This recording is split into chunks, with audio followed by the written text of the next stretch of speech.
जय महाराज जी की। आज की अंतः अनुभूति है, कभी निराश मत होना।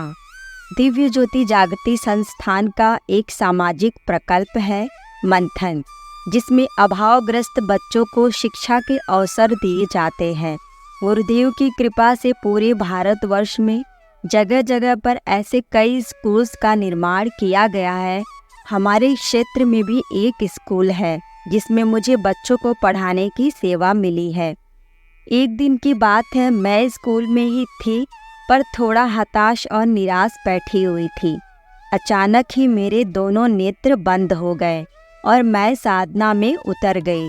ध्यान में मुझे गुरुदेव के दर्शन प्राप्त हुए। उन्होंने वाइट कलर के वस्त्र पहने हुए थे और वे बहुत ही सुंदर आसन पर विराजमान थे। गुरुदेव के मुख पर जो ममता और वात्सल्य का भाव था, उसे देख मैंने एक क्षण की भी देरी किए बिना अपने दिल की सारी बात उनके समक्ष रख दी। मैंने गुरुदेव से कहा, गुरुदेव, मुझे कोई भी बात जल्दी समझ में नहीं आती है। हर एक बात को समझने के लिए बहुत अधिक पुरुषार्थ लगाना पड़ता है। गुरुदेव ने कहा, कोई बात नहीं, घबराने व चिंता करने की कोई आवश्यकता नहीं है। हम सदैव तुम्हारे साथ ही हैं। तुम मंथन स्कूल में बच्चों को पढ़ाती हो ना।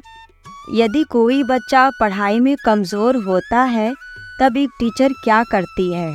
ऐसे में टीचर उसे अपने पास बिठाकर लिखवाती है, अच्छे से समझाती है। जब तक बच्चे को बात समझ में नहीं आ जाती, तब तक उसे समझाने का प्रयास करती है। कभी कभी तो बच्चों को सिखाने के लिए टीचर उस बच्चे का हाथ पकड़कर पेंसिल से उसकी नोटबुक पर हल्के हाथों से अक्षर भी बना देती है और फिर उसे उसी अक्षर पर लिखने के लिए कहती है। ठीक यही भूमिका एक सतगुरु भी अपने शिष्य के जीवन में निभाते हैं। जब जब भी एक शिष्य किसी कार्य को करने में स्वयं को असहाय अनुभव करता है, तब तब सतगुरु उसके सच्चे संगी और सहाय बनकर उसे निराशा और हताशा की खाई से बाहर निकालते हैं। उस कार्य को संपादित करवाकर शिष्य के भीतर उत्साह और उमंग का संचार करते हैं। इसलिए तो हम आपके साथ हैं कि आप नहीं कर पा रहे हैं तो हम कराएंगे। कभी भी और कहीं किसी भी परिस्थिति में निराश मत होना, क्योंकि तुम्हारे सतगुरु सदैव तुम्हारे साथ हैं।